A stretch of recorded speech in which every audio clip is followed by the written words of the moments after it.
Okay. Excellent. All right. Well, you know that we are always joined by other members of the staff working group as well as our advisory committee. And so this afternoon, we are joined by Maria Arns, who is a member of the advisory board. Maria, would you like to say a few words?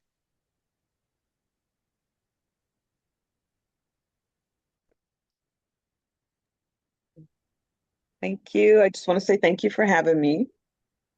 Um, I think I always say you have no idea how valuable it is to be on the advisory board and the level of education that is brought to me personally that I can accurately share with the community that has things going on in their heads that, we thought were right. And now I can say, I think we were wrong about that one. So it's a blessing to be able to be here. Thank you. Well, we appreciate you being here today, but also the time, energy, and expertise that you provide on the SKIP advisory board. So thank you so much. And Dorsal, I will turn it over to you to help welcome in all of the staff working group. Thank you, Chair. Just going down the list, I believe we have Kayleen from City of SeaTac.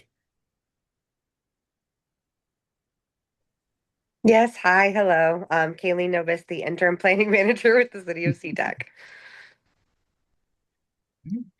Welcome. And I believe we have Matt from Maple Valley.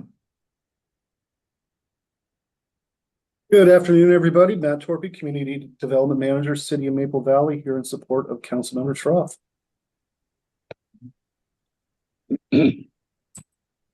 And I believe we have not a member of the staff work group, but a member of the staff and new attendee. Megan, would you like to introduce yourself?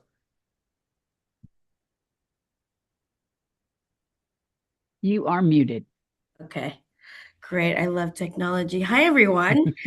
My name is Megan Utume. I am the Government Relations Policy Advisor for the wonderful Mayor Nancy Backus, the City of Auburn. Thanks for having me. Back to you, Dorsal. And I believe we also have Sam from King County, if you'd like to introduce yourself. Hello, everyone. Sam Tedford. I work with Michaela Dafford, who's on the SKIP staff work group, and I'm filling in as her alternate today. Say that 3 times fast, Sam. Welcome. I believe that is everyone from the staff work group. All right. Well, then we will move on. And first of all, thank you all for the work that you do. It means a lot, and it helps, obviously, as you know, to keep us on the board informed of all of the incredibly fast-moving things that go on related to these topics. So we'll move on to public comment. This is the time on the agenda for the public to make comments. If you're attending online, please use the raise hand function at the bottom of your screen, and you will have 3 minutes to make your remarks. Please state your name, city of residence for the record. And if you do, we'll have Dorsal let you in so you can speak. Is there anyone that wants to make comment today? I am not seeing any hands in the attendees.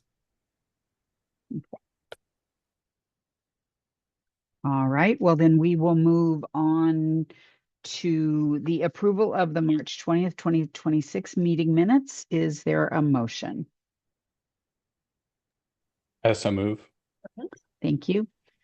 Thank you. We have a motion and a second. Is there any discussion? All those in favor of the approval of the minutes of the March 20th, 2026 meeting, please say aye. Aye. Aye. Aye. All opposed, please say no. The minutes have passed. Are there any agenda modifications today? No, ma'am. All right. We will move on to item 5, board briefings. And the first one today is a Regional Coalition for Housing, ARCH, So we're happy to host Lindsay Masters, the Executive Director of Arch, to discuss the organization's history and growth since its founding. I can't believe it's been this long already, in 1992. Over the years, Arch has evolved alongside its 16 member jurisdictions to meet the affordable housing needs of East King County more effectively. With a dedicated staff of, don't get this in your head, Dorsal, 14, the organization provides vital support in policy development and municipal investment while offering direct assistance to residents. So I believe today Lindsay is here to walk us through Arch's organizational evolution and how Arch continues to adapt to meet the regional goals. Lindsay? Thank you, Mayor. Well, happy to be here. Good to see you all. Dorsal reached out and asked me to prepare a little bit of a presentation, but I also hope you have questions for me. I'd be happy to answer anything that could help you as you're thinking about how you guide SKIP's organizational growth and strategies. And so with that, I'm going to pull up some slides.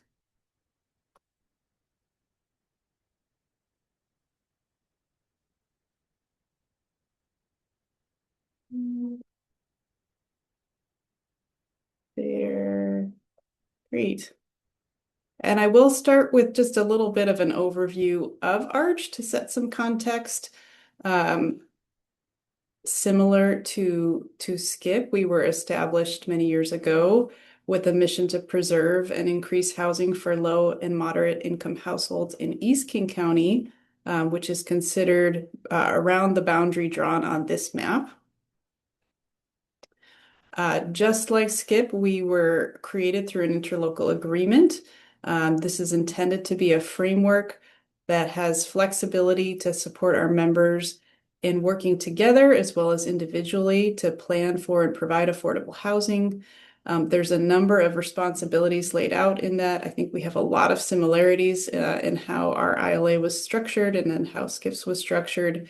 And I'd say it's taken the 3+ decades for us to really dive into all of the possible ways that we can actually support these responsibilities. So I'll be talking a little bit about where the organization started and how it's grown and really beefed up more of the program implementation side of the organization. As was noted, next year will be 35 years. We were just reflecting on the fact that, oh man, we had a celebration for 30 years, and next year we'll have to figure out how to mark the 35-year anniversary. So obviously we started with a smaller number of jurisdictions, but the idea was always that this was going to be a regional effort. So the boundary was drawn to encourage and welcome other cities to come into the fold. We've had a pretty stable membership of 15 cities plus King County since the early 2000s. Since my time at Arch, we've also developed a couple of contract relationships with 2 other jurisdictions that are not full members, but that had some specific needs for support. I like to use this slide occasionally to talk about all the different layers within which local jurisdictions have some role in housing, and how Arch sort of fits into that in helping you bring together regional efforts on top of your local strategies.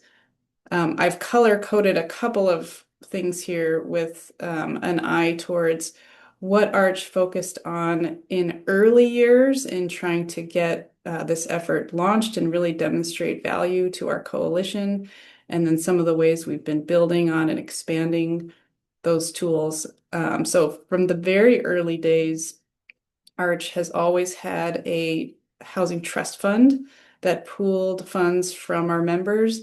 It started with just 1 or 2, but I'll show you a slide later that shows how that grew over time. And that was the focus for quite some time, is doing the work to utilize local funding, coordinate that across jurisdictions, There's a large element of public-private collaboration, working with developers, working with other finance institutions. And then from there, we started also to build out programs that were driven by land use and tax incentives. And over the years, have more and more cities adopt those. So those are the teal colored areas there. And then I'd say in the latter years of Arch, we have expanded out more to build out our local program administration, really think through the work of doing the monitoring once affordable housing is created and there are covenants in place. We've been helping more jurisdictions to develop local housing strategies. That's been a growing trend, obviously, with the state providing grant funding for some of that work. And also helping more jurisdictions think about what other funding tools they can adopt to be able to increase investment overall. This is our entire work program today. And as I mentioned, all these different areas were things that Arch touched on, but I think were not things we could do in a robust way until we were able to grow our staffing over time. So I can just kind of quickly touch on affordable housing investment and special projects. That's a team of 4 now. Our program administration, which includes our rental program and our home ownership program and developer incentive programs. That's a team of, do the math right, because we did a reorg recently. It's a team of 5. We have a dedicated admin support that is vital, I would say is really vital to the functioning of the organization. And then we have a 2-person engagement team, one of whom is also dedicated to policy communications, government affairs. And then we also have a dedicated senior planner who provides the local planning support. And I'll just kind of quickly paint with some broad brush what the work looks like. Our investment programs have evolved. We now have not only the Arch Housing Trust Fund, but we directly support the cities that adopted the 1590 sales tax and that have dedicated local funds. And the idea there is that those are all continue to be very well coordinated and working in tandem and maximizing the impact for the whole region. To date, we've had over 125 million pooled through the trust fund, so not counting some of those other dedicated funds. We've gotten to over 7,000 units of housing funded this way. I think I've got here sort of what it took to get everybody contributing. It did take a number of years. Again, some did not become members until the early 2000s, but I think even then, after becoming members, it took some time for everybody to actually start putting resources into the pot. Now we have 14 out of 15 cities that contribute every year.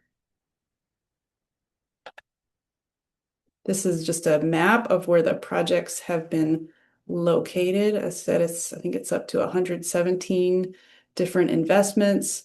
Our goal is over time to be funding projects in every jurisdiction. And that's been understood to be a collective goal and part of why everyone continues to be willing to pool the resources. Our developer incentive programs have also really expanded in scope and scale. This started with primarily Redmond and Bellevue that were the first to have inclusionary programs in the early 1990s. There's a long history after that, but many more cities have adopted versions of that, their own local versions of that. And then in the last 10 years, many have also added MFTE programs on top of that, as well as other impact fee waivers or permit fee discounts. I'll just say briefly about inclusionary zoning. You probably don't need to know what it is, but in case that is a foreign term, it's a policy that allows jurisdictions to require affordable units in new developments in exchange for specific incentives. It's often height, density, or FAR bonuses. And we've now, again, successfully established those policies in many of the ARCH jurisdictions. We now have MFTE in many places as well. There are not only kind of cities with existing 8 or 12-year programs, we're starting to see cities study the 20-year options that were put in place recently by the state. All of those incentive programs have helped to fuel the production of real affordable units that now make up a regional homeownership and rental program that ARCH administers for our members. We now have over 800 ARCH homes that are located in 10 different jurisdictions. These carry long-term resale restrictions, and we are the steward for our members. So we oversee the initial pricing of the homes.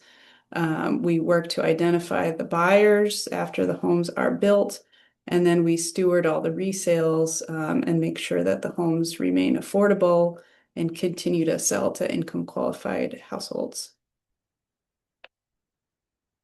Our rental program has also grown quite a lot. We're getting close to 3,000 affordable units through those programs as well in over 130 properties. And then finally, community engagement is an area where we've been able to provide more support that really enhances a lot of the other work that ARCH is doing with its members. So we help to attend city meetings. We help bring information about affordable housing resources to local events. We've been doing a lot of building of partnerships with community-based organizations. And then a really big area for us of emphasis is affirmative marketing. And because we are part of stewarding all the new affordable units opening in East King County, we maintain a mailing list that I'm going to get the number wrong because it keeps growing every month, but has roughly 12,000 households on it who receive notifications from ARCH every time there's new affordable housing that opens up in East King County. I've got, I think, a few slides that just show what the growth over time has looked like. This has been sort of, there's been a cumulative growth in investment in funds. That's how we've gotten to the 125 million. And again, a lot of those resources are paired with long-term covenants. So these are investments where the affordability is perpetual. Occasionally we get repayments from those loans, and that's able to replenish the fund. The growth in units that we've been funding has really taken off in the last, I'd say since 2015 or so. And just in the first half of this decade, we have already funded more than any previous decade to date. And a lot of the bulk of the units funded in the 2010s were in the second half of that decade. This is the growth in rental and homeownership units over time. So you can see it took a while for things to really take off. But in the last 5 years, we're seeing significant growth and development there. And then finally, I just wanted to kind of lay on top of this how we've managed the growth in staffing to administer all of this work, since that's probably a very relevant and live topic for all of you. Back in the beginning of ARCH, there were somewhere between 2 and 3 staff that was divided between a program director, a planner, again, that was really focused on the funding work, running the Housing Trust Fund, figuring out how to get projects off the ground, and then an admin support, which became the position that did everything else. And again, it was really, really vital. That continued on into the next decade, but there was another planner position added, which I think was instrumental in helping to collect a lot of the data to show the impact of all the work, to be able to help map out policies and strategies and really help design those inclusionary programs. During this time, there was also another admin support added, and I think as you can see with the unit growth at the bottom, that was in part to keep up with all of the administrative work related to monitoring. By the time I came to Arch in 2018, I think it's fair to say that body of work was severely understaffed. We were not able to keep up with the amount of monitoring that was really needed to be done, including the stewardship of all those resale covenants I mentioned. So we went through a pretty intense period of growth to try to right size staffing to what the work really needed. So we added staff that would be dedicated to the home ownership program, staff that would be dedicated to the rental program and the incentives program. In addition, we found one person running the entire capital fund and all of the related contract work, as well as when you get down the line, loan servicing that comes with that line of business. We really needed another position there. And then we've continued to grow in the latter years, one by adding middle management. That's really been important to help make our overall structure sustainable. We added a dedicated position to support Bellevue's sales tax program. And then in our last iteration of growth, we adopted a couple positions that came really directly out of our strategic plan. And this spoke to wanting to take a look at Arch's governance, as well as be more involved in legislative work, as well as really ramp up our energy to get special projects off the ground. So we hired a special projects manager and then a government affairs policy and communications manager. And that's where we are today. I think there's one more slide, which just wanted to bring it back up to our structure, because our current area of focus and evolution is looking at our governance structure, our organizational model, and trying to test some new ways to work as a coalition and create more efficiencies in our processes. So we've started a pilot called Council of Elected Officials, where we're bringing together one elected from each member to come and meet on a quarterly basis. During this pilot year, it's primarily for educational purpose, but also to discuss some significant policy issues. We are also testing a new committee structure to help develop funding recommendations that replaces our community advisory board. And again, this is to try to streamline some of our efforts, enhance the quality of the recommendations. And so that's some of the work that we're engaged in this year. And with that, I'd be happy to take any questions. Wow, that is quite the history. Thank you, Lindsay. Are there any questions from board members or from staff working group or any of our guests today?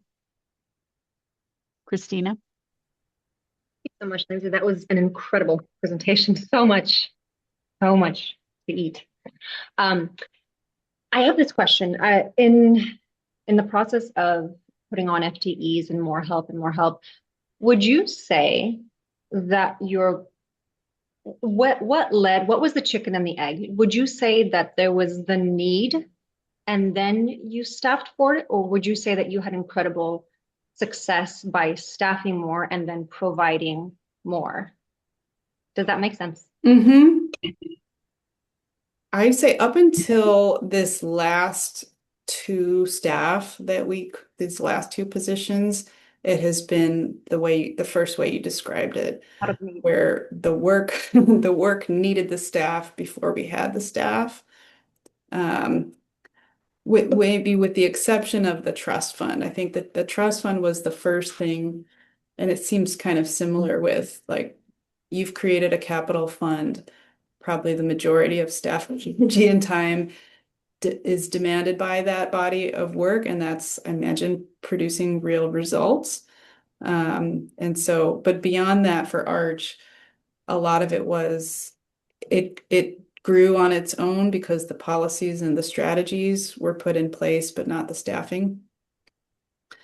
This last round, I think, was the first time where, as a board, we had a strategic plan that talked about things we wanted to do that we weren't doing yet. And then we created the staff to do them. But up until that time, I'd say that was not the case. Thank you.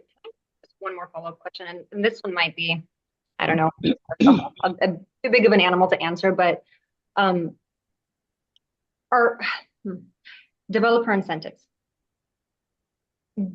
Do you have a couple that, like a small handful that you really gravitate towards, or is there just a wealth of developer incentives that makes Arch more successful?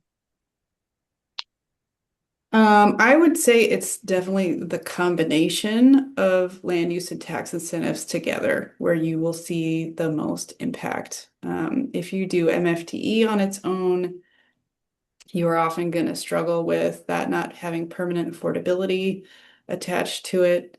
If you do the land use incentives on their own, it's hard to get to the deeper affordability because their financial impact only goes so far without the extra value from the tax incentives. So I think it's the two combined, but it's complicated. And yeah, so yeah. Okay. Yeah. And I would just add to your first question, I'm not sure I would recommend doing it the way that Arch did it. So I want to say the moment I came into Arch and we were very understaffed was, in some ways probably like the largest crisis we faced as an organization. And we had, members considering leaving because of some of the things that were going on. So I wouldn't recommend doing it that way. I would say it's much better to have a strategy for how you have staffing keep up with the work that you want the organization to be doing. Mm-hmm. Thank you so much.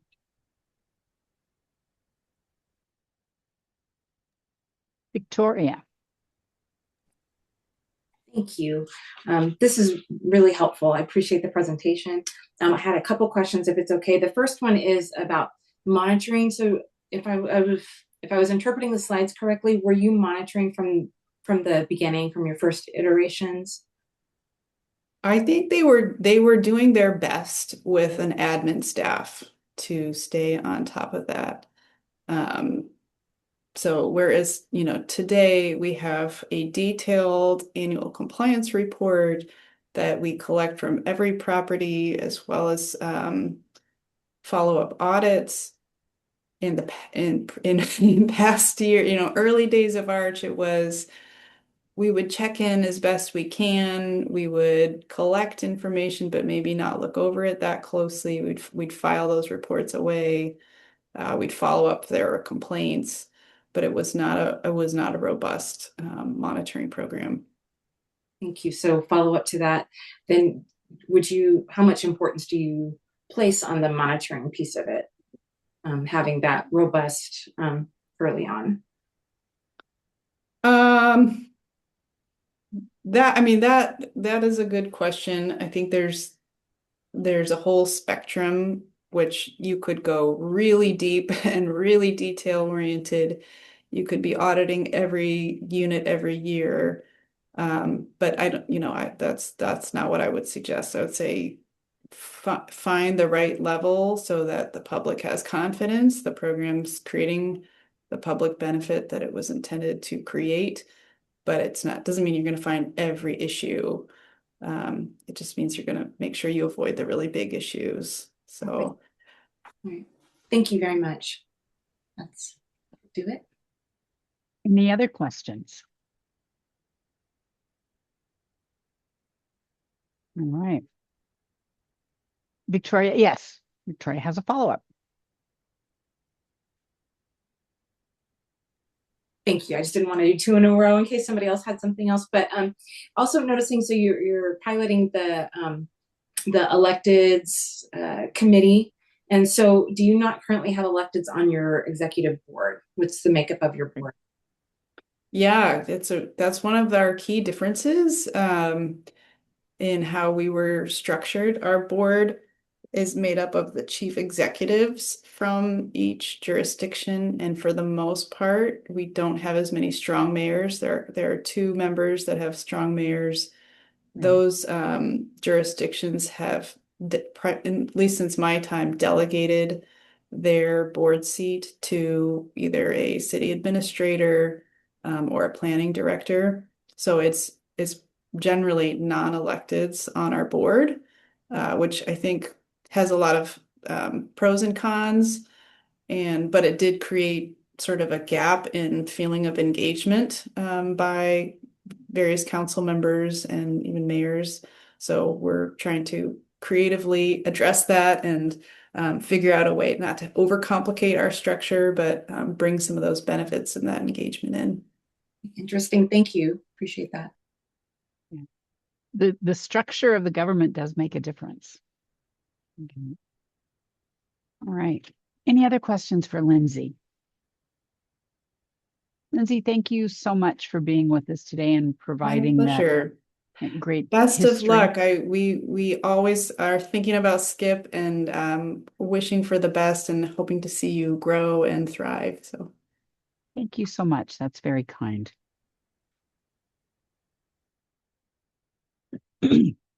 All right, moving on to board business. Item number 6A is small investments for affordable housing tax exemptions.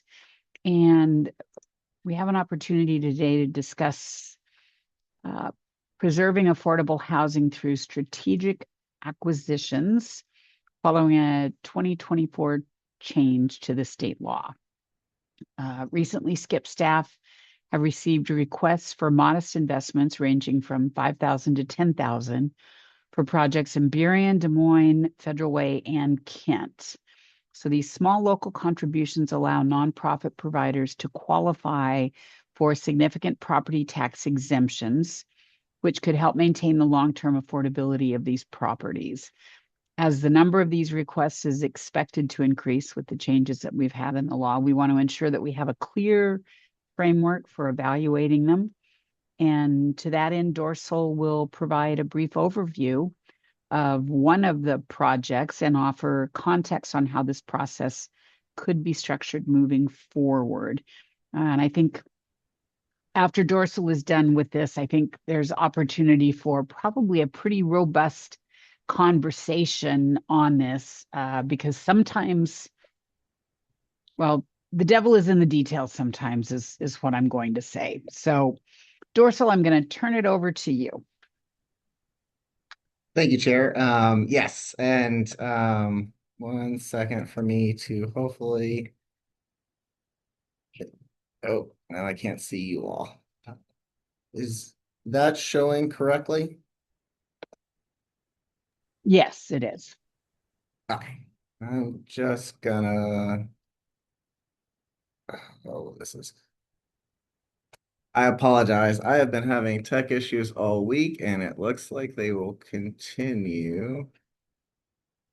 1 second. Okay, it's not gonna let me see what you all are saying. So just let me know if the slides stop showing. And I cannot see your hands at on. So, oh, I can see your hands now. So, It's okay, Dorsal. I can call on folks if they have a question. Thank you, Mayor. Oh, I found it. Finally. Okay. All right. So, I want to start just by acknowledging and appreciating the patience and flexibility of the board here and the staff work group and SKHHP. As the chair mentioned, Skip was presented a unique opportunity, and I felt that it was at least my duty to bring it to your attention for discussion and for review. In the past couple of weeks, we have had. I don't know if my slides advanced. Did my slides advance again? I apologize. No, it's still on the first slide. Okay.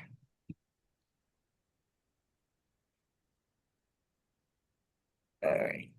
Did it advance now? Not yet. I'm just going to start over again. I really apologize. That's okay. Technology can be our friend and it can be our enemy all in the same day. Yes. In the same minute, I have found.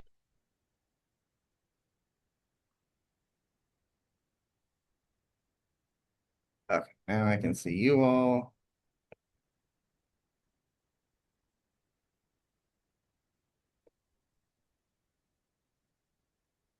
Okay.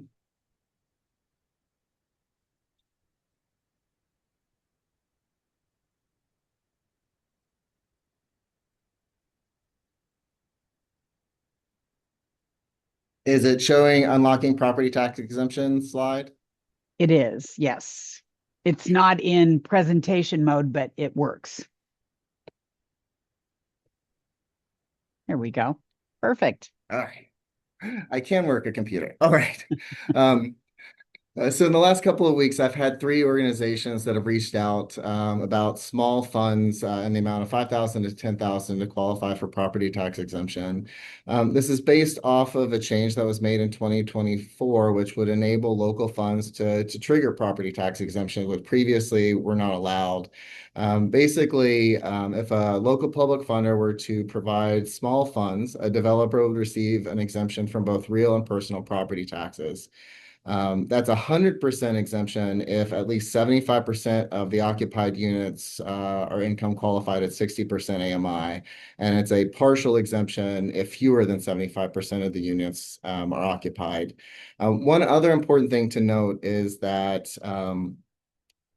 properties that were supported through small local funds like this would also qualify for real estate excise tax exemption. So potentially a project acquired with SKIP support in this amount would, in addition to being exempt from property taxes, also be exempt from the REIT. So there are some questions and some considerations for us to consider as we discuss today. But ultimately, by using these small amounts, SKIP could have an opportunity to have a significant impact on affordable housing for little investment. You can see on the slide here the list in order that I've become aware of properties across South King County that have a developer that is interested and is going through the process potentially of acquiring them and would like to access small local funds. You can see that in a roughly 6 months for under $50,000, SKIP could preserve potentially around 500 units. For comparison, our Housing Capital Fund, which you are extremely proud of, in 4 years has invested around $13 million for 600 units. So while this could be a huge and massive impact on the communities, like I said, there are things to consider. One, this is a new area for public funders. Earlier this week, I was able to speak with other public funders at our public funders group. And I'm only aware of one other organization currently that has done one of these deals, and that's Arch. They did a partnership with the city of Kirkland on a similar deal. Other public funders expressed potential reservations and concerns, but they did acknowledge that this is potentially a huge opportunity to have a significant preservation impact. It's new and there's a lot of questions that still need to be answered. I also want to call out that in this conversation, while I'm using the word preservation to talk about all of these projects, there is some subtle difference in the type of projects that we're looking here. So the City of Des Moines project that we'll talk about in greater detail in a moment, that is a project that had previous property tax exemption. And so those expired in December and it was not currently on the roll. Another project in this list that's up for consideration is a naturally occurring affordable housing project. It has never had property tax exemption. And so if SKIP were to invest $5,000 in the acquisition of that project, we would preserve the naturally occurring affordable housing, but there could be long-term impacts on that in particular on that individual SKIP member jurisdiction. And so we just want to keep that in mind as we're discussing this. And then just one other note that I wanted to make is that other public funders are receiving these requests. And so this is something that Skip will want to discuss regardless, I think, of the direction we take today, just because if we choose not to act, it does not prohibit potentially another public funder from taking that opportunity instead. So at least for me, the way my brain works best is to have an example. And so the first request we received is a request for $5,000 to support Stoneway Asset Management to acquire and preserve the Silverwood Park apartment located in Des Moines.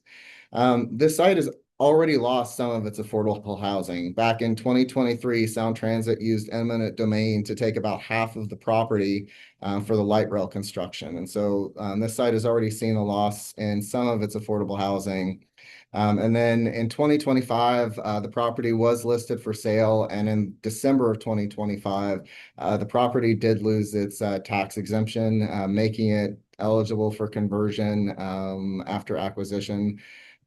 Stoneway is interested in acquiring the property, and they have secured funds to do so, but they state that they can only make the deal work if a public funder is able to provide $5,000 to enable them to receive tax exemption.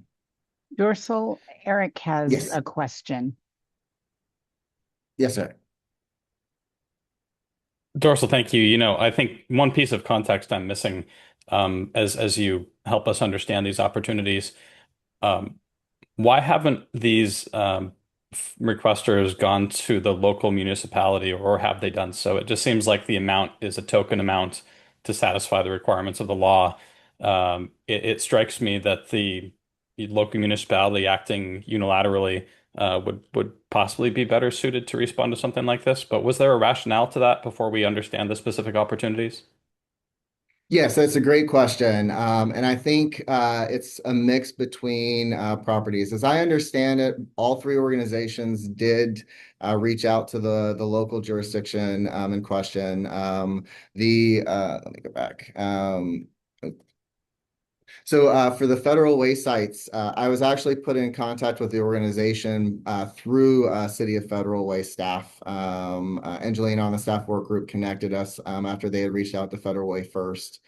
For the Des Moines project, I've been in communication with Des Moines, and I know that the project is and has been reaching out to them. I also know the Des Moines project met with King County staff on Tuesday or Wednesday of this week, seeking funding for that project too. And so I think from what I've heard from the three organizations, they have reached out to every public funder that they could, trying to receive these funds. All right, thank you, Dorsal. Liz? Hi, thank you. This is Liz Stead from Burien. They did reach out to Burien, and I can just report that we did not have an automatic no by any means, but it was, hey, we need to look into this more. This is all new. And like Dorsal mentioned, there are tax implications as well. So I don't think that the conversation on the door was closed, but it was something that we thought we need more before we could commit to anything with this. So just wanted to share that with the group. Thank you, Liz. Okay, Dorsal. All right. So talked about that. So the property does have 64 total units, 15 studios, and 49 one-bedroom apartments. And then here you can see the funding source and proposed uses. Stoneway has secured roughly 3.5 million in equity for the project, and is requesting 5,000 from Skip. That 5,000 is for the ability to access the property tax exemption. So it's not necessarily the project's even short the 5,000. It's the only way to trigger the exemption. Now, one of the other challenges, and we'll talk a little bit more about staff observation and challenges, is there is a bit of a reported time crunch for this one. In order to, what the developer has reported, in order to make this Silverwood deal work, they would need Skip to commit funds by April 20th. And Skip staff would need to move into contracting by May 15th. That is something that is within the realm that we would be able to do. And I'll talk a little bit more about that in the next slide when we talk about observations. And then I just want to also mention that there is hard costs included in the proposed uses to improve and do some repair work on parking lots and replace some of the unit appliances and do some other minor repairs after acquisition. So to talk about the staff observations, so first just want to provide a little bit of the background. I did do my best to replicate the review and evaluation process that we undertake for our housing capital fund projects. I also connected with Arch staff directly to replicate the process by which they reviewed a similar small investment project on behalf of the city of Kirkland. But I want to acknowledge that this is an entirely new area, not just for Skip, but for other public funders. And this is at a time when Skip is in the middle of a heavy transition in and of itself. And while the timing is not ideal, I did feel it was at least important to present this opportunity to you for consideration, given the minimum financial investment for the number of units. That said, the other challenge is we have other requests. And so if we did choose to support the Silverwood acquisition in Des Moines, I would be wanting guidance and direction from you on how to kind of respond and handle the similar requests in an equitable way. And then finally, the timeline is, a bit of a challenge. It's very tight. It is basically, it means I needed to put this information in front of you today and ask the board to act today. And that is not something that I believe that we do and we would normally do in a regular sense. And I want to just acknowledge that. But it felt like I needed to at least bring this to you all for your ability to discuss and kind of reflect on. And these will be coming up. These projects are meeting with other public funders, and this is likely to be a request that we receive. I've had at least one project suggest that if we're not able to have a separate funding source, they may still attempt to align the project and apply for a $5,000 to $10,000 during the traditional housing capital fund round. That would be difficult for timing wise, but just to make you aware. But ultimately, after my review of the documentation available for the project, this is an opportunity to preserve a project that did have a tax exempt status that expired recently. And it would be a very small amount. I would be working directly with staff work group and Arch to kind of set this process up for success. So it is something that if the board wanted to take action on, I do believe that we could potentially implement, but at your direction. And so with that, I just want to say one more time that I appreciate your patience and flexibility. I'm still learning how best to bring these ideas to you as a board. But again, I felt this was an opportunity that warranted your attention and your guidance. And so I'm happy to try and answer any questions. Thank you, Dorsal. And yes, while it may be challenging, had we found out later that, well, there was an opportunity for Skip to be involved and it wasn't brought forward to us, I think that would be a worse scenario than this short turnaround time that we have. So let me go to Eric has a question. Yeah, Dorsal, I appreciate you bringing this forward, and it's good faith to bring it to the board and for the advisory board to be interested in it too. For me, this actually isn't a question of resources. It's a question as to which public entity will be the trigger of a very powerful policy lever. And I think then that's the question of, should Skip be acting as the public trigger of a very powerful policy lever, or should that be the municipality? Because if it's really a nominal amount of funding, really insignificant amount of funding in maybe every case, um, that's what needs to be figured out. And my guess is municipalities would rather maintain the control of that policy lever triggering it. And I think if the county were to begin being the grantor to trigger that policy lever, cities would have a problem with that. Because it would be the county kind of projecting policy influence into an area that's traditionally been the influence of a city government itself. So personally, I don't support, and I know Normandy Park wouldn't support Skip acting in this way, just from a standpoint of governance, not viewing Skip as being set up to kind of be that policy trigger. But very curious to hear what other folks say. And again, we wouldn't be the blockade of anything happening or not happening. I mean, we would be every person who's seeking funds would still be in the position of being able to get that authorization and that okay from their municipality. And if they weren't able to get that, I don't think that Skip would want to be the one that would be doing it anyway. I think we would have reason to say no if it was the case that the jurisdiction itself wouldn't do it. So that's just my 2 cents. Yeah. Thank you, Eric. That is, I mean, that is truly the essence of this. And if you'll notice on that last slide, staff observations, strict deadlines, but the money to meet this timeline, the money used must come specifically from funds provided by the city of Des Moines. So the city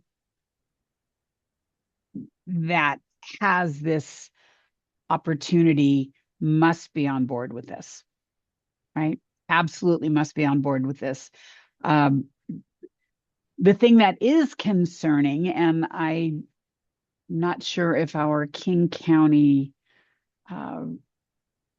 member is on with us today or not. I'm not able to see everybody right now, but there is that concern, right? It could be any government entity that provides that $5,000 to $10,000 for a project in your community, and the city doesn't have any say in that. So there are major flaws, in my humble opinion, on how this law was passed, right? Because it takes it fully off of the tax rolls, fully off of the tax rolls. So that means it's not that the that the tax is just reallocated out over the remaining parcels that are taxed. It means that it is shrinking the tax base.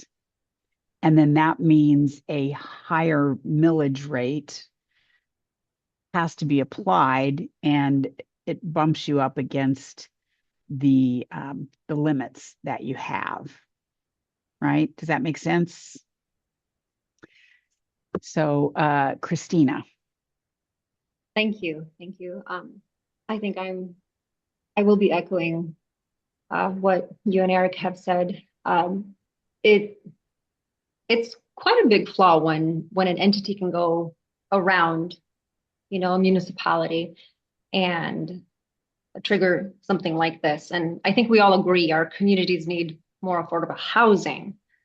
But with this property tax exemption, what we're granting can last, decades, 50 years sometimes or more. And there just aren't clear guardrails or consistent long-term accountability, in my opinion.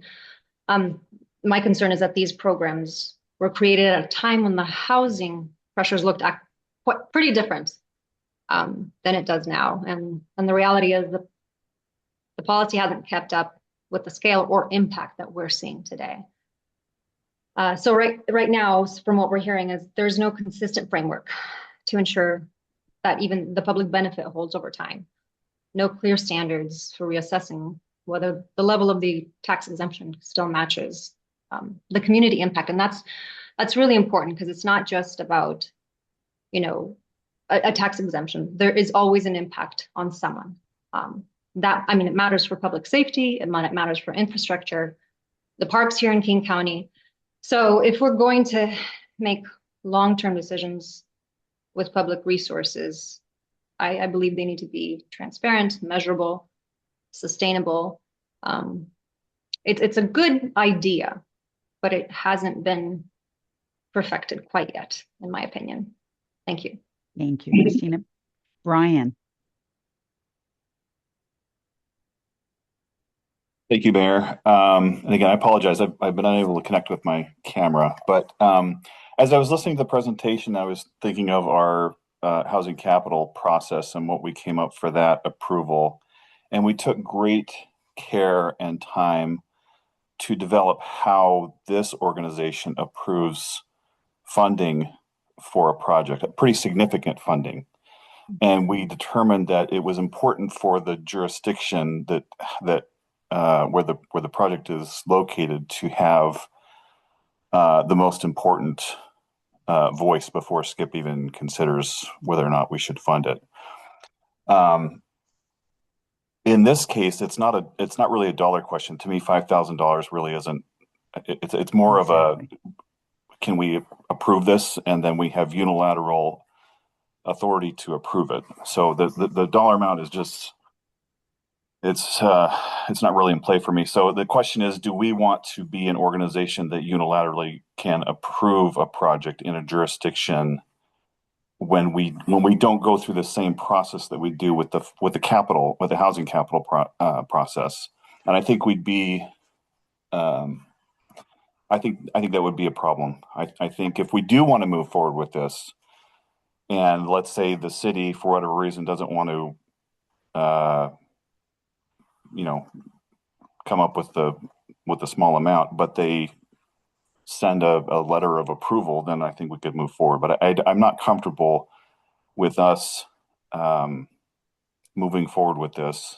There's a lot of power in this decision, and I think that we would be headed in the wrong direction if we did this without the jurisdiction's blessing. Thank you. Dorsal, I just want to confirm, because in that last page where it says the money used must come specifically from funds provided by the city of Des Moines, in this case, that means that the city would have to approve this, correct? Because it is their funding. It would have to go in front of their board, their council, for approval. So I think it's built in, but Brian, I agree with you 100%.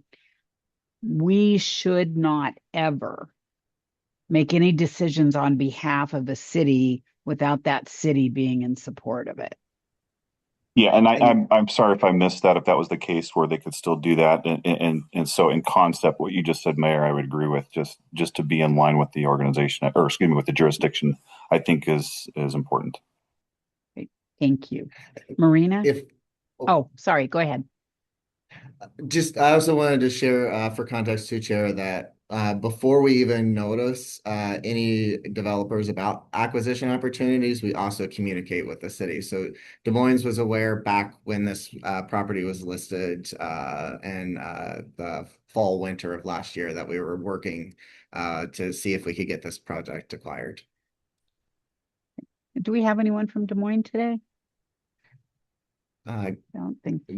Jean is in the group. Okay. Oh, yes. Sorry, Jean, I didn't see you. Marina? Thank you. Yes, trying very hard to channel Mayor Rolfe today. I know she had a lot of questions and concerns. One of the other things that I don't think we brought up yet was that the state also changed it from 30% to 60% in terms of the properties that are eligible.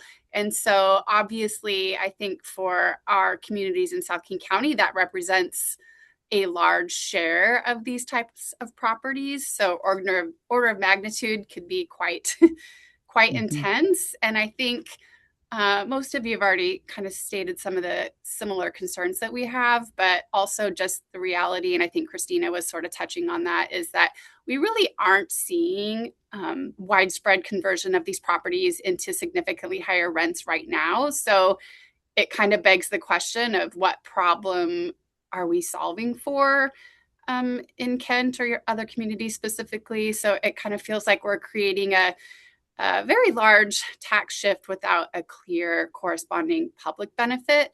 I think that we might feel a little bit differently about some of these properties that are LIHTC specifically versus just ones that are naturally occurring affordable housing right now and are likely to continue to be naturally occurring affordable housing, even if they are purchased by a different developer.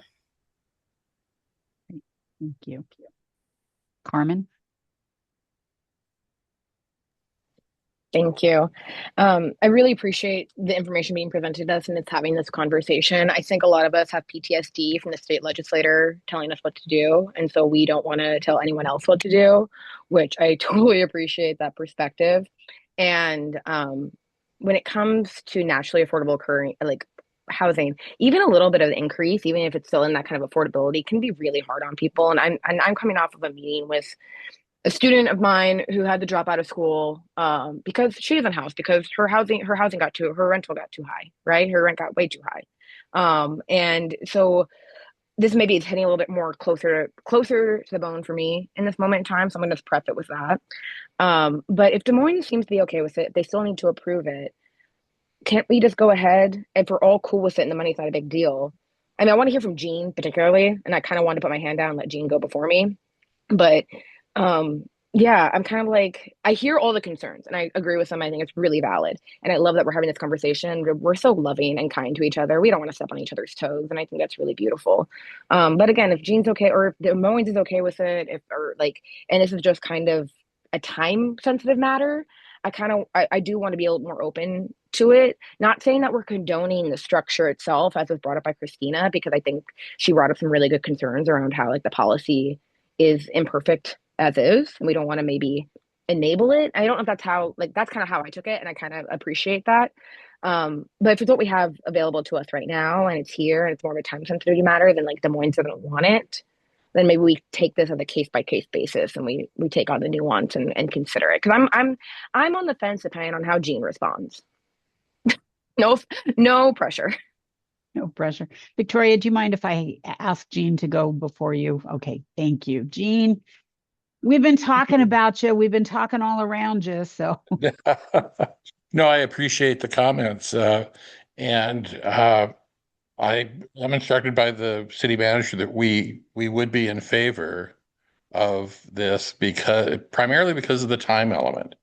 But then we also have some concern as to whether or not this is precedent setting.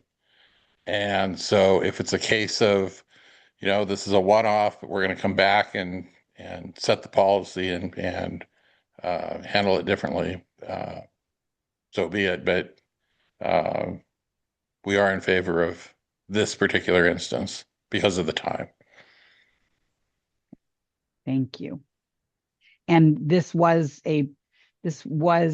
housing that was already tax exempt, correct? Yes, Chair. Yes. Okay. Pointed out, we lost 50% of it because of Sound Transit. Right. And which means it's also all still off of your tax rolls. Right. Yeah. Okay. Thank you, Jean. Victoria? Thank you. And several of my comments or concerns have been addressed already. First and foremost, we have to be good partners. So, the notion that we would do anything like this without it being approved, but it sounds like that's being answered by the verbiage. But anything that is this rushed just doesn't feel, no matter how good the intentions are, and this is such a small amount, it seems like it would be an easy thing.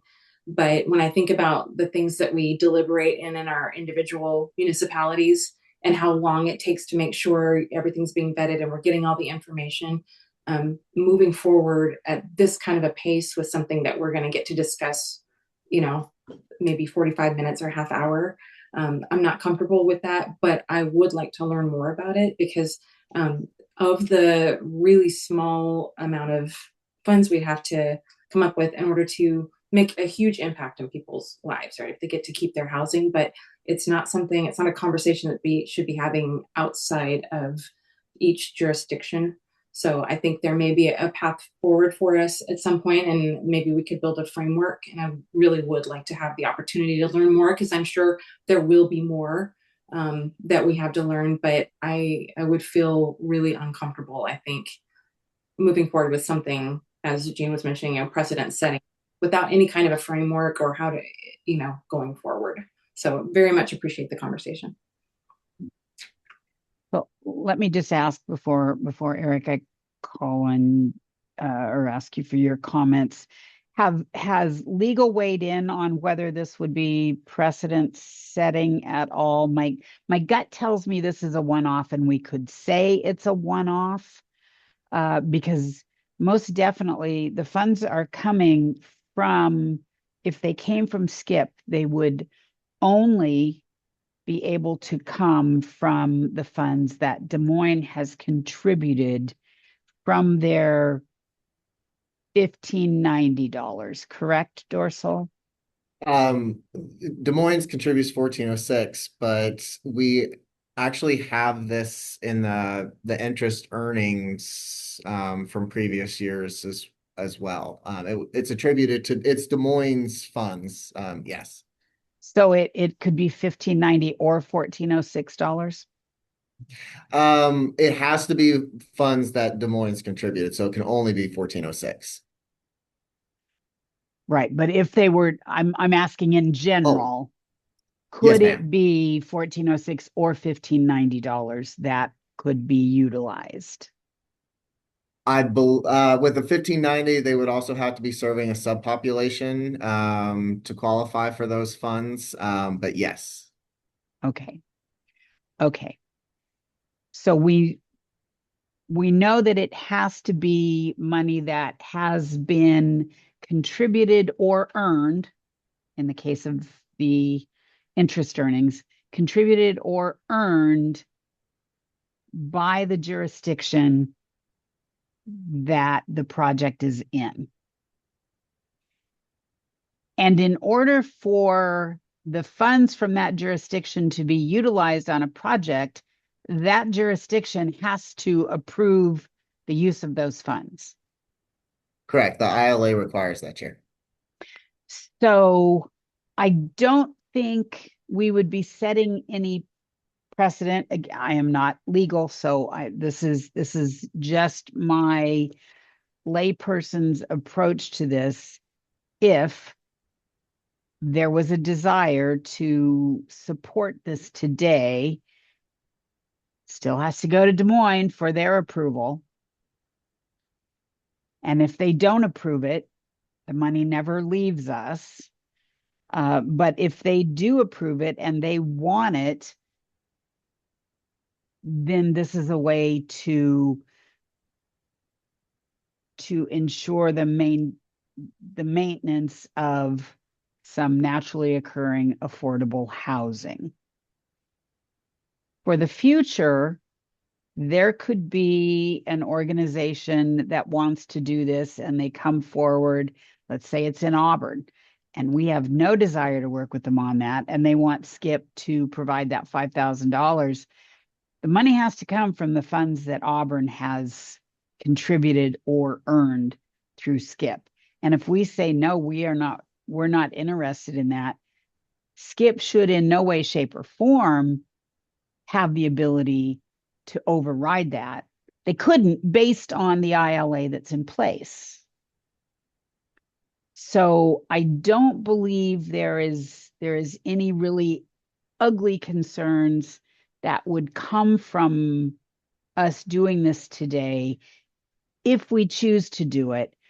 But it's really critically important that we understand fully what will occur in that city, right? And if Des Moines is great with that, we shouldn't stand in the way of that happening for Des Moines. but that doesn't mean that Maple Valley or Covington or Auburn or Kent will want that same thing in the future. But this is a time sensitive issue that we'll really need to, we'll really need to struggle with today. Eric? Yeah, I think maybe this is questions for Jean. I've lost track. Why doesn't the city manager just cut a check for $5,000?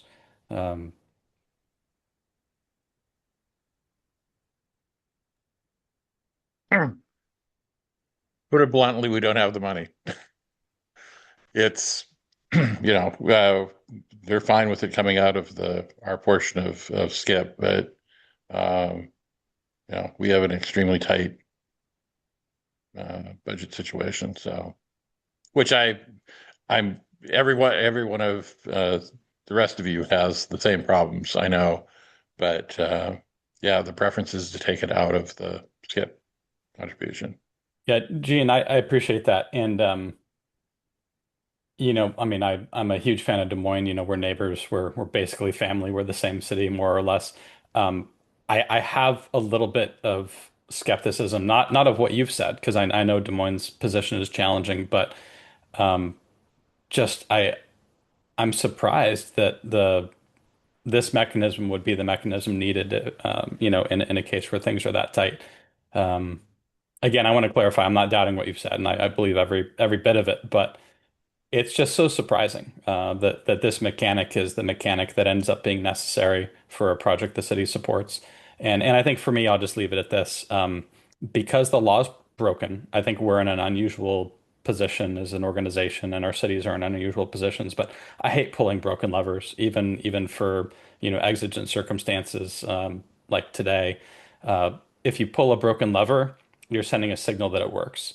And Normandy Park, at least, we're small, we're stubborn, we're always an outlier on things. But I would still vote no, I think, even though I support Des Moines in this and everything. I think I'd vote no just to avoid showing a sign that we've been willing to pull a broken lever and perhaps signal that it works. That's it. Thanks, though. Thank you, Eric. Marina? Yeah, I think that Kent would probably agree with what Eric just said. And I think the other thing too is, even though it's a small amount, it does potentially put added staff work on SKIP. So somebody's going to have to follow up on long-term affordability and enforcement. If we have the ability to track and monitor it, I don't know or understand that piece very well, but I think if SKIP's contributing money to it, there's that concern that we haven't really talked about yet in terms of capacity and what that looks like. So just wanted to throw that out there and agree. I think it's one of those unintended consequences that happens at the state level. And I think that it's something that should probably be fixed. And I feel like supporting it isn't the ideal situation. I think there are other public entities that could potentially step in if Des Moines wanted to maybe approach the county or the state. But I think we also need to remember that we don't really necessarily want the state and the county to be the one that steps in on these projects. There's just so many different layers that I think that we all need to be paying super close attention to. Thank you, Marina. Carmen? Thank you so much. Just trying to find my mute button. I appreciate the conversation. And I think we exist for this reason, right? Des Moines puts in money to this every year and is just saying that they're under a budget crisis. And we can say, oh, well, we're all dealing with a budget crisis. Yeah, we are. And we're all dealing with different things and different bandwidths. And the reason that we're partners here is so we can support each other. And if Des Moines is on board, I'm on board. Like, that's kind of where I'm at. And like, in response to the broken lever, let's take a hard look at this entire system, y'all. The entire system's broken. The entire system is a broken lever. Of let's just make like it's, we can look at a lot of broken levers that we have to pull, but it's a lever, and it's a lever that could help people, right? And that's kind of where I know we're getting into the weeds of it, and I know there's a lot of complexities to it, but high level, Des Moines is on board. It's been stated that this is a drop in the bucket by this isn't a ton of money. It's more of the principle, and I understand the principle, but we are a good group and we trust each other. I believe that we are a good group and we trust each other. And so I think if we take this as a case by case basis and we say, hey, you know, this one time, because Des Moines is in the room, we've had a great presentation, this is the option. We don't want the county and the state like pushing us around. This is where we're regional partners and we can actually come together and help each other. So all of that to say, I'm totally in support of Des Moines and of the $5,000. And yeah, if whenever this gets put to a vote, I do understand the principles. I understand the concerns that have been repeated numerous times here. I do understand that. And I trust us. It's really what it comes down to. Do we trust each other and do we trust this group to do what it's supposed to do? And we can argue about what that suppose is. And I don't want to get into that conversation right now. So please don't take that bone. Please don't. But yeah, for me, I think it just comes down to trust. And until one of us runs for the ledge and fixes this situation, we're stuck with a bunch of broken levers. And I think we have to kind of work with what we got. Thank you. Victoria? Thank you. And this is exactly why I think these discussions are so important, because, you know, I've heard 3 different things now that made me want to sort of reframe and restate what I said earlier. And one of them is that confirmation that we do have to have, you know, buy-in from the municipality. The other thing being, the big thing being, you know, Des Moines themselves. We're hearing from them, from Jean, that they actually do want this. And I think we can all feel the pain of the budgetary crisis. And the fact that my earlier comment about us being good partners, well, that's part of being a good partner too. Like, we make these big decisions. It's a big decision when each of our cities decides to give over our monies, right? And we do it knowing that it's going to a greater use, and hopefully it will help our individual communities at some point too.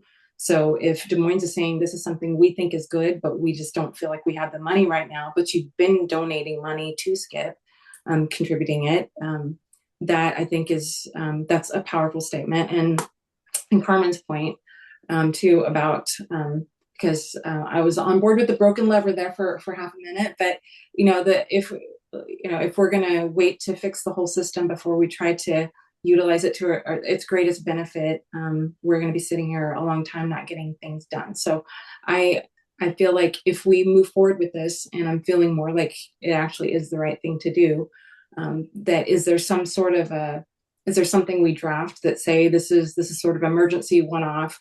We want you know, maybe a bigger presentation on this at some point where we actually design a framework, but that part of being a good partner is being there when you're needed in a crisis. And it sounds like this is something that some of the residents could really use. So I am changing my vote based on that. So thank you. Thank you, Victoria. Brian? Thank you. And I will agree with Victoria on something. I think it was Victoria, something you said earlier about the pace at which this is going. You know, we've had a good discussion about this, and it may be a good idea. I would appreciate more analysis and information before I'm comfortable moving forward at this time. I'm also, Jean, I appreciate the predicament that you're in with the budget. I think, I guess and forgive me, I'm dubious about $5,000 being a problem for the city of your size. So that's another hesitation I have.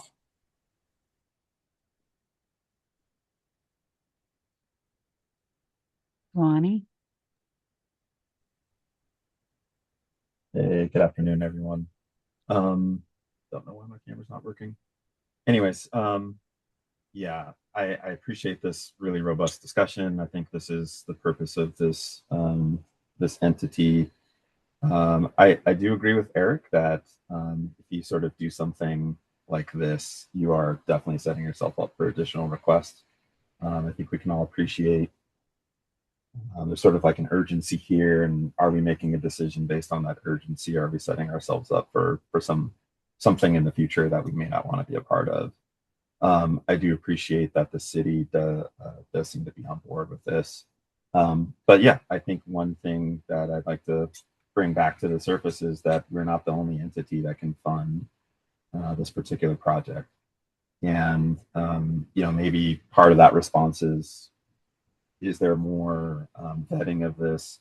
Can Skip understand what this would mean for our compliance duties and how we would satisfy that? And understand who else they would perhaps go to for funding, and maybe they can exhaust those and then come back to us.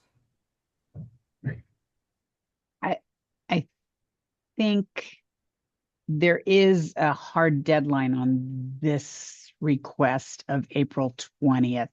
So I'm not sure that the ability to go to other governments, knowing how quickly we all move, to have anything since the 20th is Monday.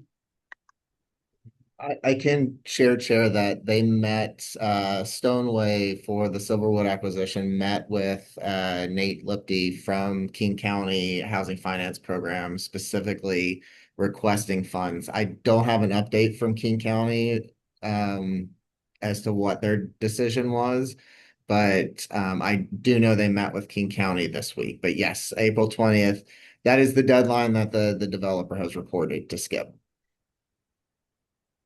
Okay. Marina? Again, not having a full understanding of what it would mean in terms of skip staff workload. Is there any way to be creative and either refund their 1406 contribution or exempt them from paying into it this year, or some other magnitude that would kind of give them those funds but have them be under their control versus skip control? So good question, Dorsal. I do not know what type of interest has been made on the dollars that Des Moines has contributed. Is there $5,000 worth of interest? And do we have any type of policy or anything in place that would allow for that money to move back to the city of Des Moines? So I would definitely want to consult with legal. The only mechanism I'm familiar with is the mechanism if a partner were to withdraw from Skip entirely. Well, we don't want that. But to Marina's point, so I have invoiced the city of Des Moines for this year's contribution, but they have not submitted it yet. I could, at the board's discretion, there's nothing in the ILA. I could work with Des Moines to shift the invoice to reduce the amount we're. I don't think you need to reduce the invoice. I think they simply could pay $5,000 less on that invoice and note what had occurred. I don't think you would need to change the invoice. I would be happy to work to implement that if that was the board's discretion. Liz? Thank you.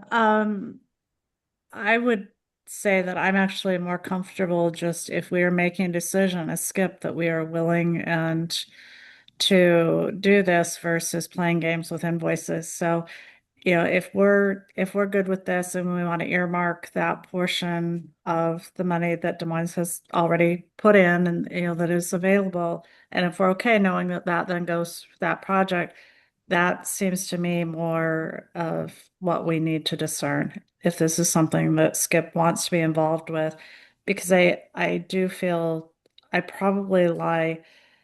I can be persuaded either way because Des Moines is interested in it, but I'm also concerned that there could be a scenario where there's a jurisdiction that is not interested in doing it for whatever reason. Maybe they have history with the project or whatever, and that this could become a pressure point for that jurisdiction if Skip is putting their approval or weight behind these decisions.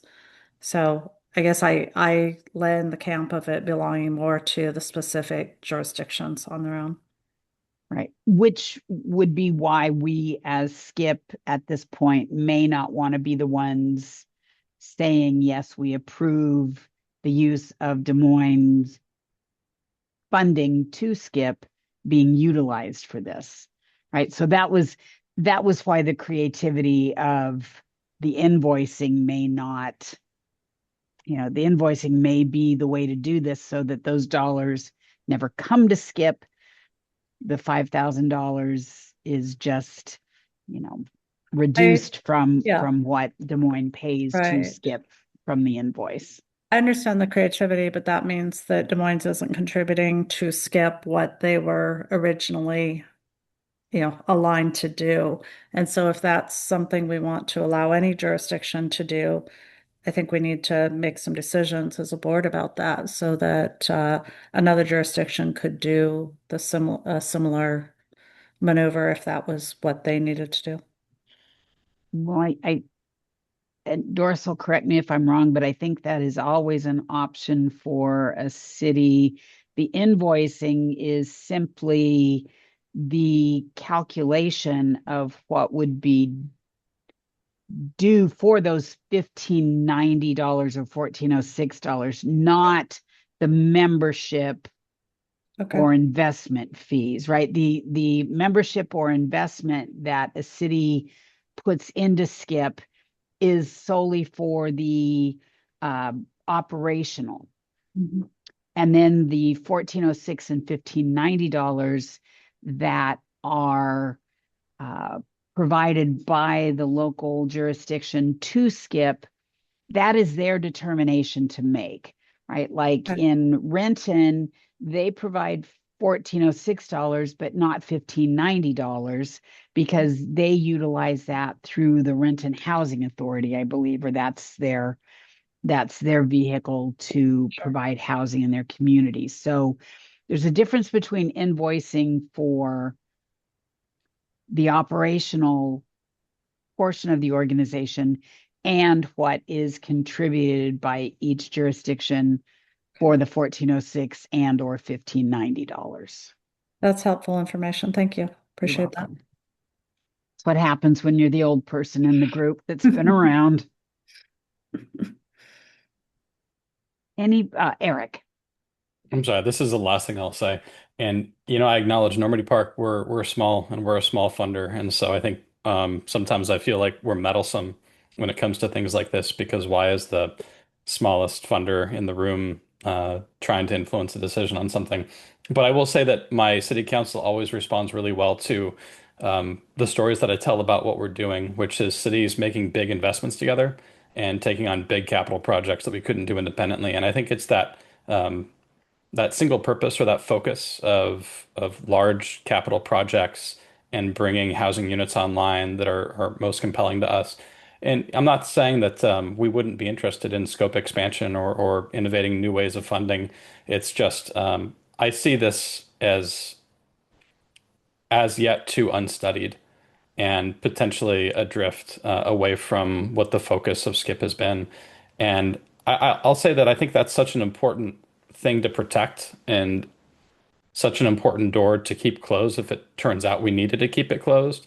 That really for this urgent time sensitive thing, Gene, if your city manager calls me or our city manager and we can talk through it and figure out, hey, is it really about the $5,000 or is there some other thing? But if it really is just about the $5,000, there's not a political element or a risk element to it. Maybe Normandy Park, I mean, I'll ask my city council to fund the 5,000 ourselves and, support our sister city in that way. But I just sense that there's something more than that, that there's a trap that we're falling into that we just don't see. And it's not out of dishonesty. It's not out of anything other than good motives and good intention. Everybody has the right motive. I feel like there's something here we're not seeing, and that concerns me. And I just feel like we need more time to study it and discuss. But Gene, we always want to be a good partner to you. And if it's about the funds, we could work that out probably between ourselves. And I'm not sure who the Skip panelist is. It's Carmen. It's me. Carmen, okay, Switch over to my phone.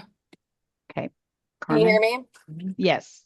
Yes. Sorry about that. I'm on my way to our new pavilion, our new market. We're gonna do a little tour, a little checkout, so I'm doubling up.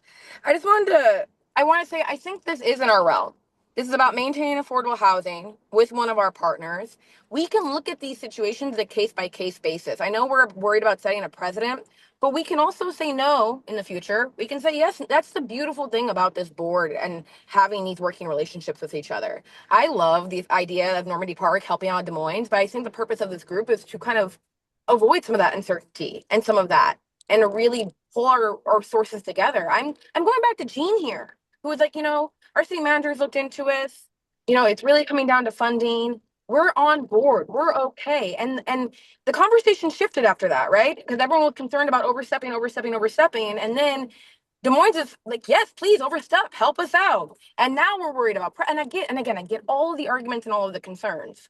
But again, we can do this by a case basis. This is time sensitive, right? That's why it's feeling a little, and sometimes we have to make time sensitive decisions. It's uncomfortable. It's the role of being being elected here. And so I understand everyone's saying, but I do want to just again emphasize that we can say yes or no at any time. And even though we say yes now, doesn't mean we're going to have to say yes to every similar project in the future. We don't do that as is, right? We look at every project by a case basis. We can do that here too. And for that reason, I'm still in support. I'm still in support. So I appreciate it. And I'm just going to shout out Mayor Backus, who is running an amazing meeting and has presented all the information and synopsis of everything really clear and really well. And coming in with that institutional knowledge, I do really appreciate you. Thank you very much. Thank you, Carmen. I appreciate that. So Dorsal, I know that there is potential action on this item for resolution 2026-01, but I don't see that resolution in the packet. We in 2025 we had shifted slightly from whereas resolutions and we had adopted memos in the past. I apologize if that's not the preferred direction, but there should be a memo attached. There is a memo. I was just looking for a resolution. Sorry, that's just what I'm used to with city work. That's okay. And it probably is something that we should talk about because I think there is a resolution. That's 2026. We do have resolution 2026-02, which is the skip work plan. So I think we just need to work on a formatting preference for resolutions, which is easily fixed. I just wanted to make sure that I had not missed something that should have been in the packet that I didn't get printed out. Jean, I have a few questions for you. First, when does the Des Moines Council meet again? May 3rd. May 3rd? 23rd. Oh, the 23rd. April 23rd. Okay. So it's 3 days after the deadline. And this is a hard, fast deadline? That is what the developer has disclosed, yes. When I spoke. Oh. No, go ahead. I'm just, as I'm processing, I'm speaking. So please go ahead. When I spoke with a staff work group member from City of Des Moines, the city manager has approval of funds under $10,000. And so there was some discussion about the city manager being able to sign off and approve this if the executive board took action today. And that would be how we would potentially meet the deadline, as I understand it. But okay. So it would mean that if the desire is for this item to be before the Des Moines City Council, that seems unlikely. It's the developer's own deadline. And I have been advised from other public funders that that like the best I can say is that is what the developer has reported as their deadline. And they have said that they would unfortunately walk away from the acquisition if they weren't able to meet that deadline. It's interesting. I mean, if I just would always ask more questions. Sometimes what is said and what the facts are can be drawn out if you ask a few more questions. If they're leaving it to literally the last possible day, then I'm concerned Yes. about their ability to manage a large project anyway. There is that. And Dorsal, when did you say that you met with their team? The first meeting was about 3.5 weeks ago, and they did have an initial deadline of today, and I told them flat out that that would not work, and that is when it was moved to the 20th. Well, that's convenient. So that must be that this isn't a loan deadline or something. This is them implementing their own deadline to try and push us into action, is what it feels like. I will disclose in full transparency, the thing that made me the most uncomfortable was the really strict deadline.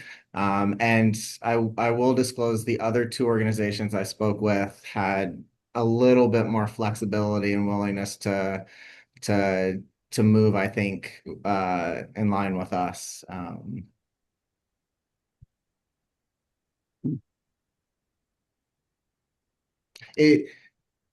It was challenging because the deadline raised some concerns for myself, but in speaking with Arch and determining that this is a legitimate pathway, and speaking with Des Moines and them being interested in the project, that's why I felt the need to bring it forward still. Well, I like this. The developer should be reminded about the benefit of a slow no or a slow yes versus a fast no. So, Jean, and I'm sorry to keep coming back to you, but this is really critical that we understand the benefits for you and what the possibilities are. So your city manager has the ability to sign off on $5,000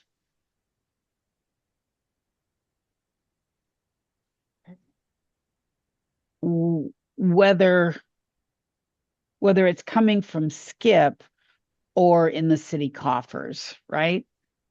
I mean, they have that ability to sign off on a $5,000 item, is what you were saying. Okay. And Dorsal, when you said you had invoiced Des Moines, was that just for the operating costs, or was that was for 1590, the capital fund? Okay.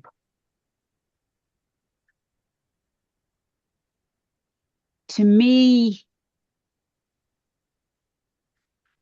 I don't know that there is a majority support for moving forward with a resolution from Skip today. I'm not sensing that.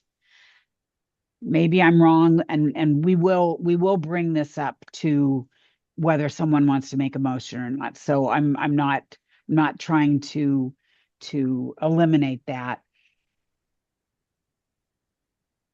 But I'm just thinking that if Skip can't come to that agreement today, we've already said that the invoicing, and this is for $2025 to come in, correct, Dorsal? Were you invoicing for the $2025? For the $2026. We already have the 2025 contribution. Okay. Dorsal, can you tell me, do you have an idea of how much, I should know this, but how much we receive from Des Moines? One capital second. dollars? I want to say the invoice this year was around 30. thousand. I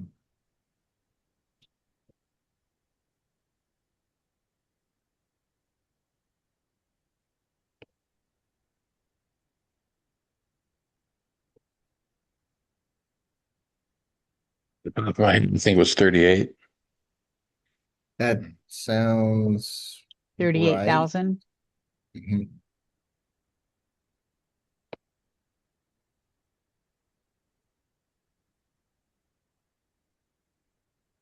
Uh, looks like it was $34,933. The difference.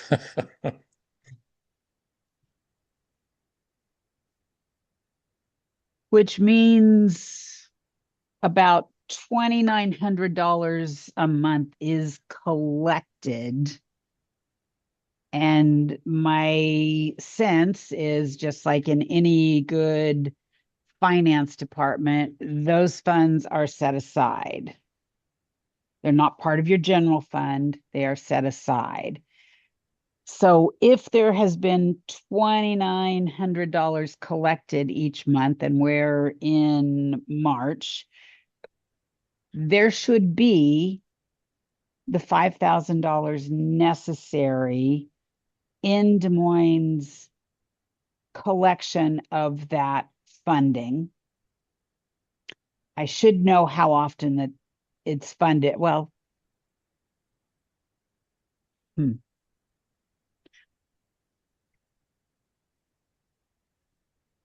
So they just need the commitment of that $5,000 by Monday. Is that correct? Yes, ma'am. Okay.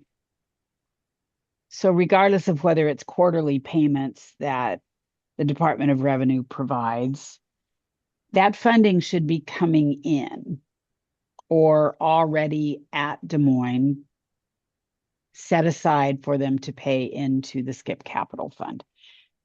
So even with a general fund budget issue or a challenge in paying that, the funding should be there to pay it from your $1,590 or $1,406 without SKIP having to approve this. Does that make sense, what I'm saying? I'm just trying to work Yes. through this issue. Yes, Chair. And I think everything you said aligns with my understanding as well. Yeah. Okay. Jean, how do you feel about something like that? I know I'm putting you on the spot.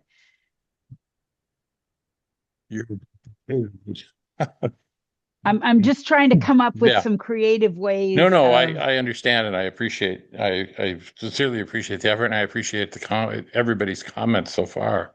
I'm uncomfortable proceeding further with my understanding of what the situation is.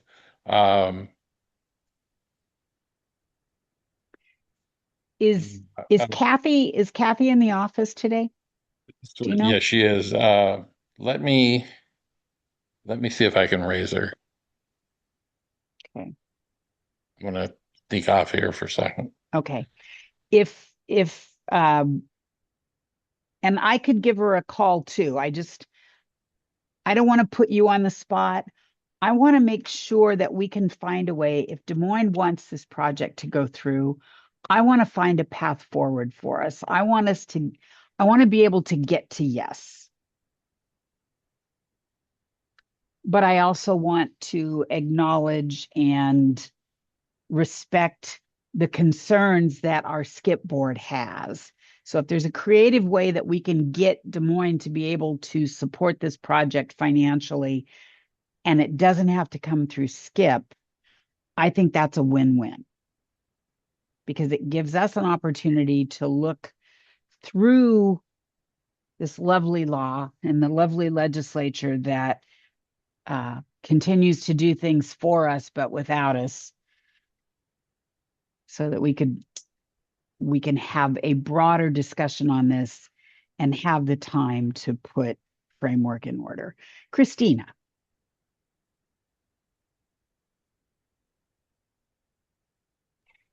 Okay, my arrow is not working. Mouse. We have spent over an hour deliberating over $5,000. If we're taking it that seriously at Skip, I'm baffled to think that Des Moines can't come up with it if it's that important to them. I'm struggling with that. I have the same inkling that there's perhaps something tied behind it, and I could be wrong, but the simple fact that it's not already taken care of says that to me.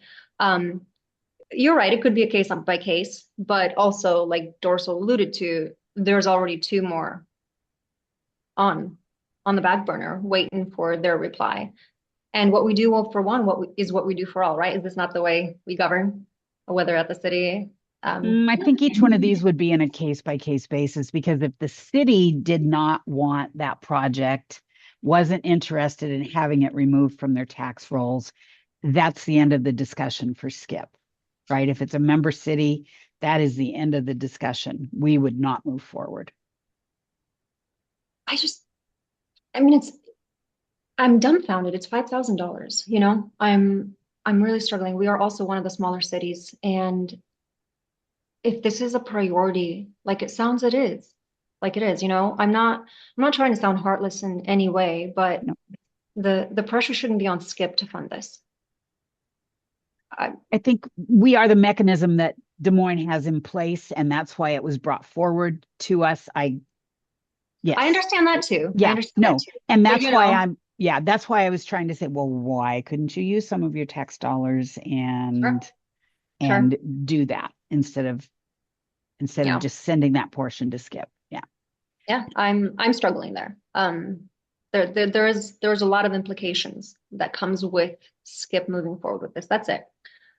And I'm just struggling there. Thank you. Understood. Thank you. Victoria. Thank you again. And this is why I broke a rule about taking a position early on until I hear all the things. So I feel like it just keeps the plot keeps thickening and getting murkier. One thing I was contemplating is, so the city manager has the signing authority for $5,000, but it's not really about $5,000. It's what that $5,000 means, right? Like what might happen with the tax. Could be 5 million and all that stuff, right? So we're not talking about $5,000 for them, and we're not talking about affecting, just $5,000 for us too. We're talking about what the implications are for any community. So what I would want to know, one thing I'd want to know is, I don't know if Jean's still on the call or if he had to hop off, but I would be curious to know, has their full council had a robust discussion about this, and council is on board, mayor's on board, and everybody's like, if we just had the money? Or is this been handled in an administrative fashion, which we have, because I think I think there's a larger philosophical discussion, probably, or more than philosophical. It's going to be, what does it actually mean as far as governing, those taxes and everything. So that is something I would be curious to know. And the other thing where it does sound like there's not a reason for this deadline so much as it does sound like it's maybe just trying to push us into an answer. The other thing, my other concern, and I do desperately want this to happen because it's literally why we're here, right? And the preservation is one of the most important things that we do, I think, in my opinion. But the other concern I have just literally popped right out of my head. So is just I'm wondering how, I'm picturing if we explained this to the public or to anybody, what we're talking about right now, our creative solution about, well, let's just not, don't send the full amount and everything. It sounds, although I appreciate the creativity and that we're working on it, it sounds a little messy if I'm just a member of the public hearing about it. Kind of like, if this is something that Skip supports, I think we should have the time, however much time it is that we need to do it the proper way. And if this particular project, I don't know, I'm getting from reading between the lines, it sounds like sort of an arbitrary date that's designed to kind of initiate a quick response. And I feel like, personally, I feel like I could be pretty ready to do this, but I don't think through Skip. I could do that, but I don't sense that our group is. And I don't think I feel really excited about starting to kind of be treated as like a bank or a savings account where we withdraw if we decide and that kind of thing. Like that's not what our purpose is. So I feel uncomfortable with that. That's just where I am right now. And I'm not stating a firm stance one way or the other because I've already changed my mind twice, but that gives me pause. And I would like to know from Jean if their full council is met and in support of this. Thank you. Jean, I saw that you were on the phone, so hopefully you have some some news. Uh-oh. You're breaking up, at least for me. Is anyone else able to hear? Yeah, we couldn't really hear you, Jean. Okay. Nope, we're not hearing you at all. Maybe just get closer to the mic. I'm get on top of that. There we go. Closer is better. Can you That hear? works. Yes, Yeah. now we can. Okay, I'm sorry. Yeah, the problem is, Catherine, we've got the money, we can do it. But the problem is that what is the structure to handle it? And that's why she was looking to put it through Skip and to have the process, because she can't just write a check to the developer. There has to be a process and a delineation of what exactly the money is going towards. Well, So that's why she was looking to thinking that Skip had a process in place. I think Des Moines could have a process in place. There would just be an agreement. But Dorsal, I want to ask you, what if this were to come through Skip? What responsibilities does Skip then have on oversight? So in a lot of ways, the answer to that is based on how we draw up the contract.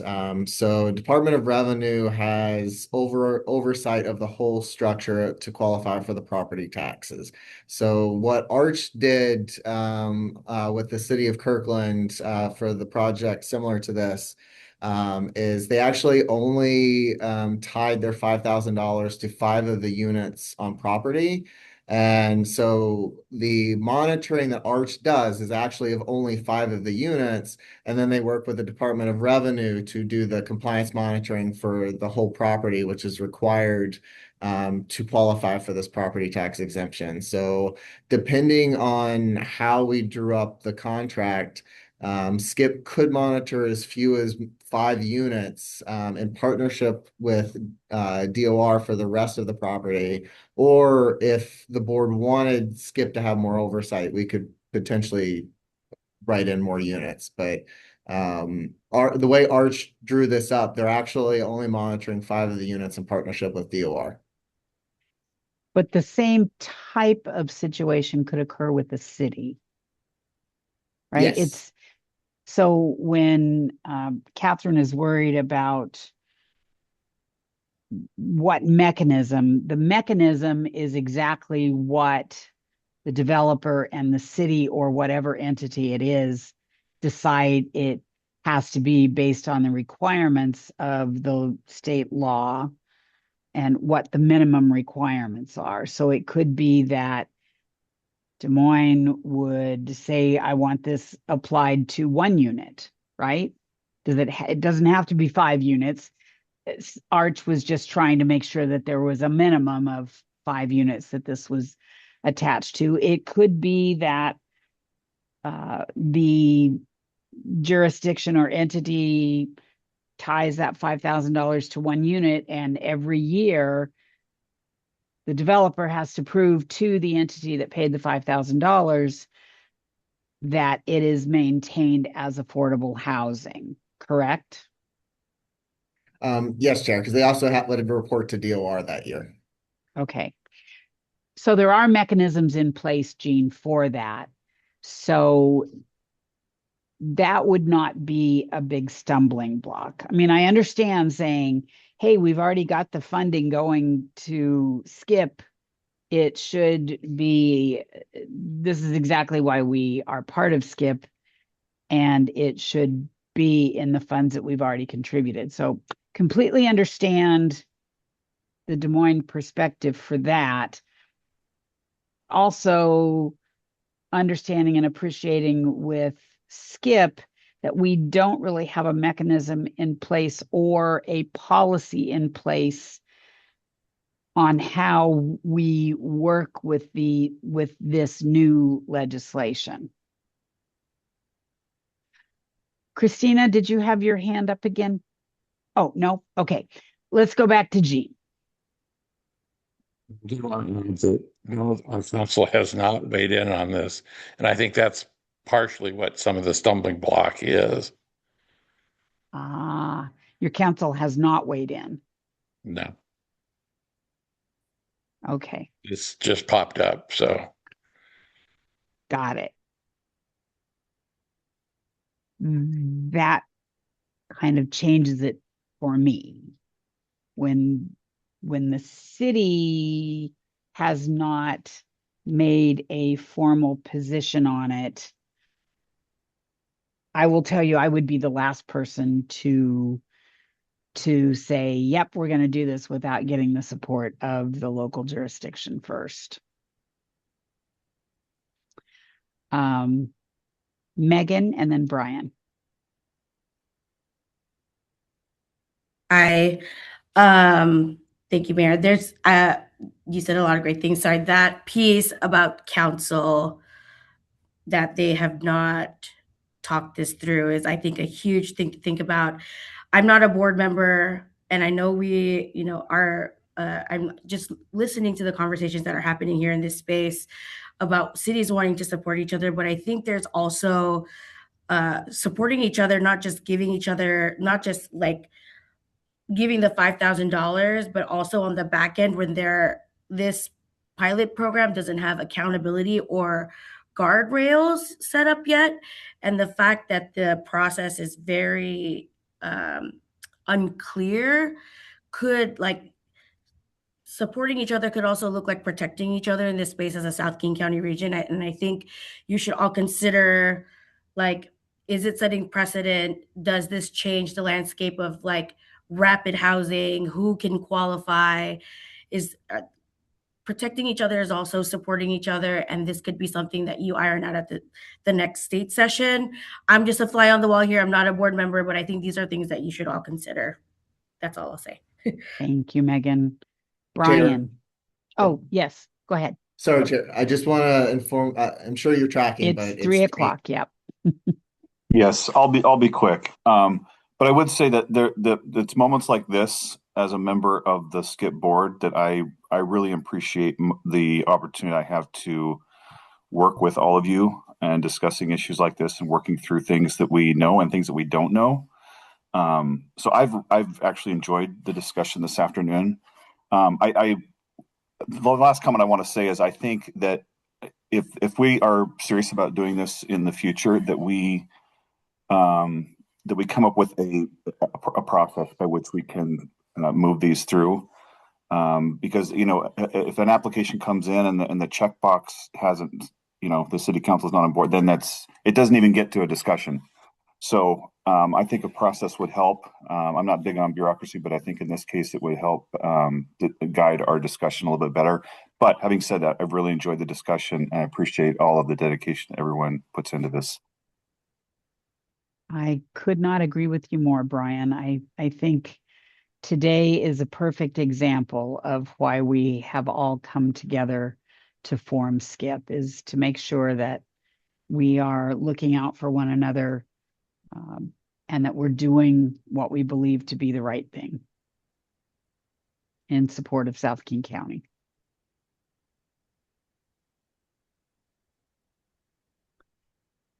Any other, Jean? Yeah. I just want to thank all of you for your, discussion and, your concerns. And you're correct. This is, us coming together and coming to a collective action that is, on sound reasoning. And I just want to thank you all for the comments. Yeah. This has been probably I will say one of the best meetings that we've had. Not because we have created this great body of work or we've funded, 50 units of housing or whatever it is. It's because this really shows the reason that we have come together to do this work. So kudos to each one of you, even those that had to drop off early. So I'm just going to ask this because there is potential action on this. Is there a motion to approve Resolution 2026-01? I am not hearing a motion, so we will not at this meeting move forward with $5,000 of funding from the Des Moines contributed or earned dollars into the project. But Jean, I am happy to talk with your city manager and go over this if she would like at any time.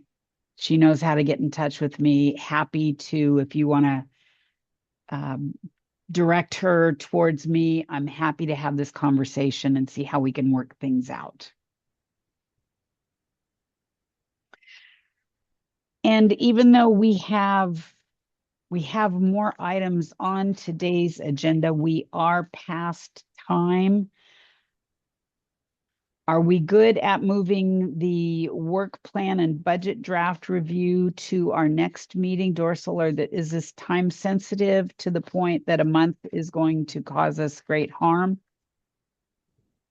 I don't believe so, Chair. I may reach out to just get some feedback one-on-one in between meetings, but the one thing I wanted to ask about, I think I got an answer about in the conversation. Okay, excellent. And so just one final thing, and Christina, understand if you need to go pick your son up, your beautiful son. I'm sure he's looking forward to seeing you on a Friday afternoon. I just want to let you know that I did attend the Miller's Crossing ribbon cutting for a project that Skip helped fund in Burien almost 2 weekends ago. And it was a lovely event. It was Habitat for Humanity.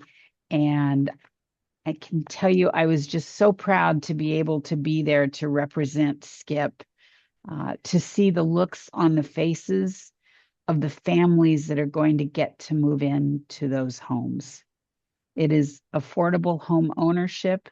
The units were beautiful. The playground, the kids could hardly wait before the ribbon was cut, and they cut it on the playground. And the kids were all there, the families that are moving in soon and the ones that will be moving in later, because they're moving in half of the families now and half of the families later. But the looks on the faces, and there was, going to get a little emotional, there was one family that did not tell their kids that they were getting a house until that day. So if you ever doubt the work that we're doing and the reasons that we do it, the looks on those faces that day are worth it all. So sorry, I knew I wasn't going to be able to get through that without tearing up, but it was just such a lovely way to spend a Saturday morning. And I just want you all to know how much I appreciate you and your dedication to making sure that the families in our communities are housed safely, and that we are doing the very best we can every day to make sure that happens.